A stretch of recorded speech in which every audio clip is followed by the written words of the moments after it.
Assalamualaikum warahmatullahi wabarakatuh. Saya Muhammad Fatur Rahman Daniel, NIM 040 2018 0189. Saya akan membacakan tugas dari hukum kesehatan. Yang pertama, pertanyaan pertama itu bagaimana pemahaman kalian tentang sebagaimana diatur pasal 76 UU Kesehatan terhadap syarat-syarat aborsi tersebut? Langsung saya jawab. 1. Pasal 76 Undang-Undang Kesehatan yang menerangkan aborsi sebagaimana dimaksud dalam pasal 75 hanya dapat dilakukan A. Sebelum kehamilan berumur 6 minggu dihitung dari hari pertama haid terakhir kecuali dalam hal kedaruratan medis. B. Oleh tenaga kesehatan yang memiliki keterampilan dan kewenangan yang memiliki sertifikat yang ditetapkan oleh menteri. C. Dengan persetujuan ibu hamil yang bersangkutan. D. Dengan izin suami kecuali korban perkosaan. Dan E atau yang terakhir penyedia layanan kesehatan yang memenuhi syarat yang ditetapkan oleh menteri.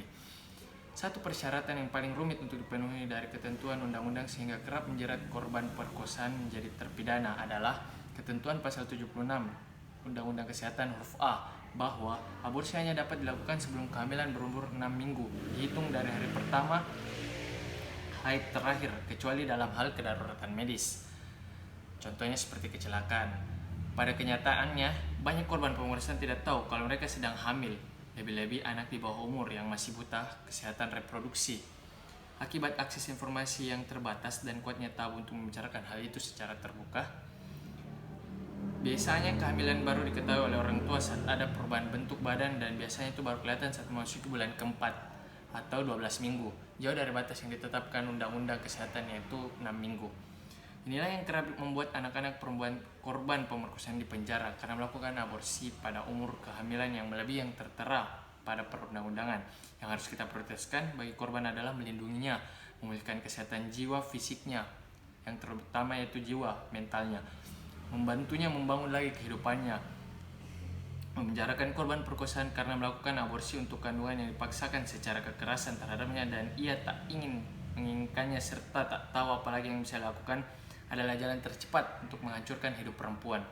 Pasal lain lagi yang lumayan rumit dan bisa menghambat adalah soal siapa yang bisa melakukan aborsi. Menurut undang-undang, yang bisa melakukan aborsi adalah tenaga kesehatan tersertifikat yang ditetapkan oleh menteri.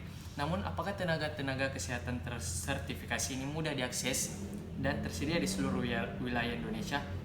Apakah para korban yang ditinggalkan di daerah terpencil memiliki akses yang sama terhadap layanan aborsi aman ini? Oke, soal kedua, bagaimana hubungan pasal 76 Undang-Undang Kesehatan dan 348 KUHP? Jawabannya adalah dalam KUHP pasal 348 yang pada intinya pasal-pasal tersebut menyatakan bahwa tuntutan dikenakan bagi orang-orang yang melakukan pengguguran kandungan atau orang-orang yang membantu melakukan baik secara langsung maupun tidak langsung. Dalam hal ini, KUHP sebagai aturan yang bersifat lex generalis dengan tegas menyatakan bahwa perbuatan aborsi adalah sesuatu yang dilarang sehingga dapat dijerat dengan pasal 346 KUHP. Namun terdapat beberapa pengecualian, yaitu sebagaimana yang diatur dalam ketentuan pasal 76 Undang-Undang Kesehatan menerangkan aborsi sebagaimana dimaksudkan dengan adanya pengecualian terhadap aborsi menimbulkan konflik norma dan KUHP yang pada dasarnya melarang adanya aborsi.